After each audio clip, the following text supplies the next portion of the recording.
படிக்கிற பிள்ளைங்க எப்படி படிப்பீங்க? சூப்பரா படிக்க போறீங்க. நெறைய இந்த தடவ அனலைஸ்மென்ட்க்குள்ள வருவீங்க. நெறைய ப்ராஜெக்ட் சப்மிட் பண்ணுவீங்க. நெறைய சயன்ஸ் எக்ஸிபிஷன்லாம் கலந்துப்பாங்க பிள்ளைங்க. அதன் மூலமாக வெற்றி வாய்ப்புகள்லாம் பிள்ளைங்களுக்கு பிரகாசமா இருக்கு. மிதுன ராசிக்கார குழந்தைங்க ரொம்ப எக்ஸ்ட்ரார்டினரியா இருக்க போறாங்க. 20 வயதிலேருந்து 40 வயது இருக்கக்கூடிய மிதுன ராசிக்காரர்களுக்கு பேச்சுல கவனமா இருக்கணும். யாருக்காவது ஒருத்தருக்கு 2 பேருக்கு பிரேக்கப் போடுறதுக்கான வாய்ப்பு அது கிரியேட் பண்ணி விட்டுரும். கொஞ்சம் தேவையில்லாம சந்தேக கூடத்த லைட்டா எட்டி பார்க்க வைக்கும். ராகு அதெல்லாம் பண்ணுவாரு செவ்வனே. அதனால அதில கொஞ்சம் கவனமாக இருக்கணும். பணத்த குடுக்க வேண்டிய இடத்துல கொஞ்சம் பிப்ரவரிக்கு மேல எதுவா இருந்தாலும் நல்ல காரியம் பண்ணிக்கலாம். நான் ஏற்கனவே சொல்லிட்டேன் பிப்ரவரிக்கு அப்புறம் பண்ணுங்கன்னு. இப்பயும் சொல்றேன். பிப்ரவரி மாசத்துக்கு அப்புறம் எந்த நல்ல காரியமா இருந்தாலும் அதுக்கு ஒரு இனிஷியேட் எடுத்துங்க. இல்லாட்டி விட்டுருங்க. தை மாசம் 15 தேதிக்குள்ள பண்ணிட்டீங்கன்னா பண்ணிக்கோங்க. இல்லாட்டி அப்படியே விட்டுருங்க.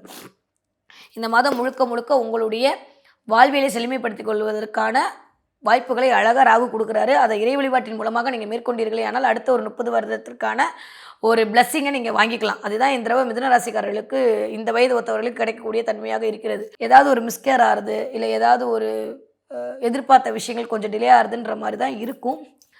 டோன்ட் மைண்ட் பெருசா ஒண்ணும் யோசிக்க வேண்டாம். இது வந்து இட்ஸ் ஹேப்பன்ட் அவ்வளோதான். இந்த மாதம் இப்படி தான் இருக்க போகுது அப்படின்றத நம்ம கையாள தெரிந்து விட்டோமேயானால், நம்ம இயல்பான ஆரம்பிக்க சொன்ன மாரி மிதுன ராசிக்காரங்களுக்கு நான் இவ்வளோ பேசவே வேணாம். இதான்ப்பா அப்படின்னு டேட்டா குடுத்துட்டா போதும். அவங்களே ஓகே அப்படின்ட்டு போயிடுவாங்க. அதனால தான் நான் உங்களுக்கு இப்படி டக்குன்னு டைரக்ட்டா சுத்தி வளைக்காம இதான்ப்பா இருக்கு. பிளான்ட் இப்படி தான் இருக்கு. கொஞ்சம் பார்த்து நடந்துக்க. ராகு சேர்ந்திருக்கான் பார்த்துக்கோ.